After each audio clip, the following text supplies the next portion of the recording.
Assalamualaikum warahmatullahi wabarakatuh.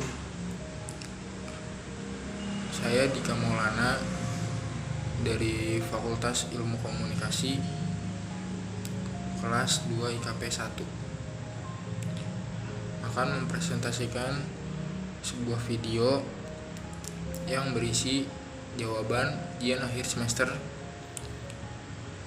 mata kuliah Azas-Azas Manajemen. Berikut adalah cuplikan videonya.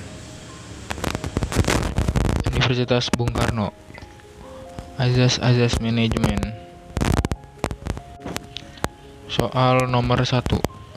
Praktek manajemen hampir sama tuanya dengan perkembangan peradaban, tetapi studinya secara sistematik boleh dikatakan masih belum lama diterapkan. Jelaskan awal perkembangan manajemen ilmiah tahun 1900 sampai 1920 dan manajemen modern.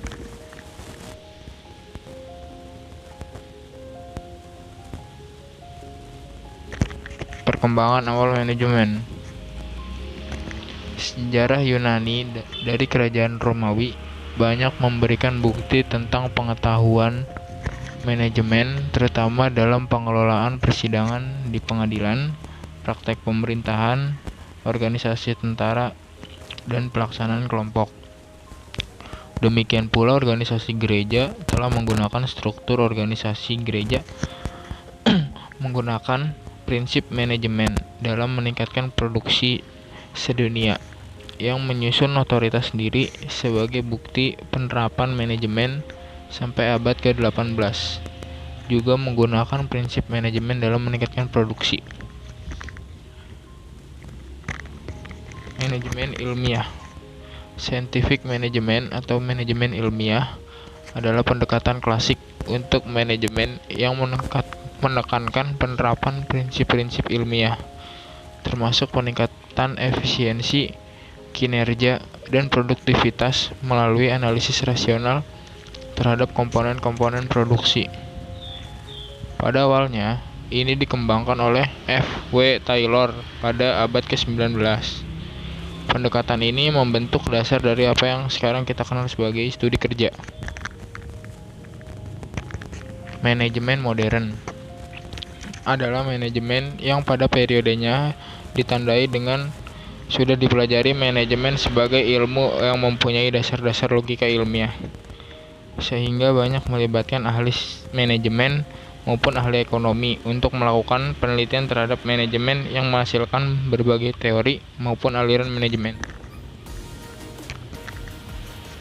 Lanjut ke soal nomor 2.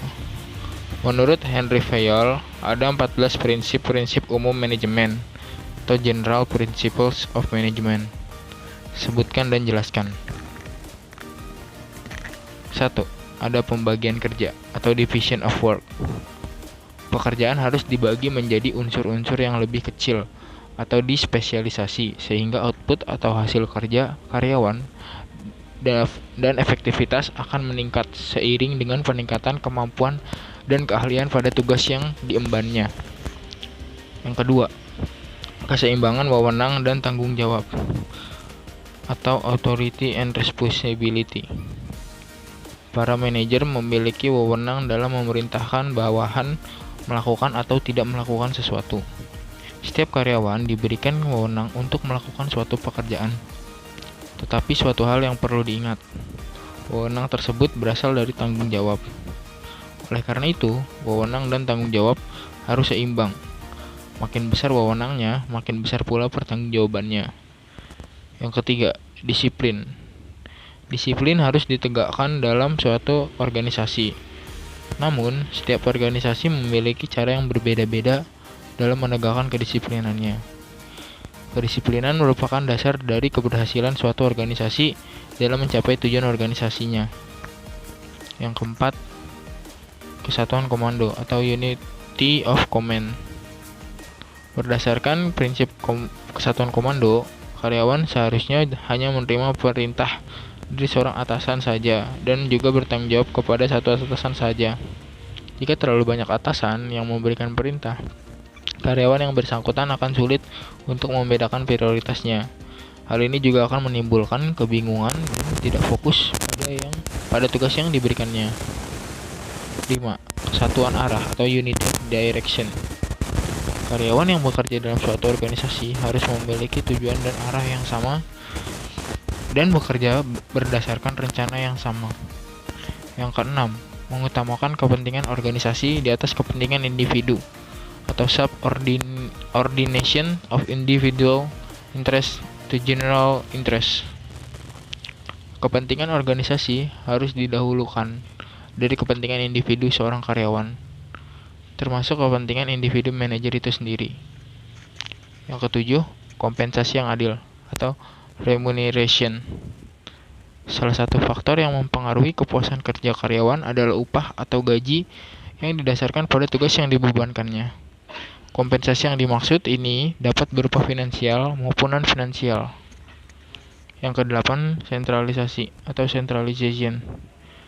Menurut Fayol, seorang pemimpin atau manajer harus mengadopsi prinsip sentralisasi yang seimbang atau bukan sentralisasi penuh maupun desentralisasi penuh.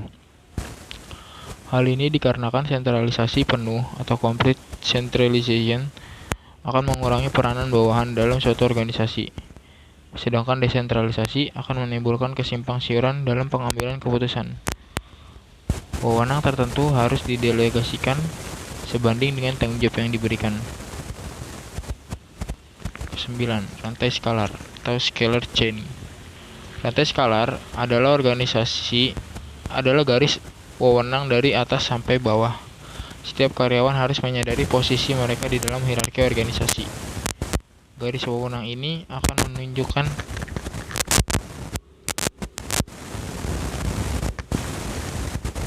apa yang menjadi wewenang dan tanggung jawabnya.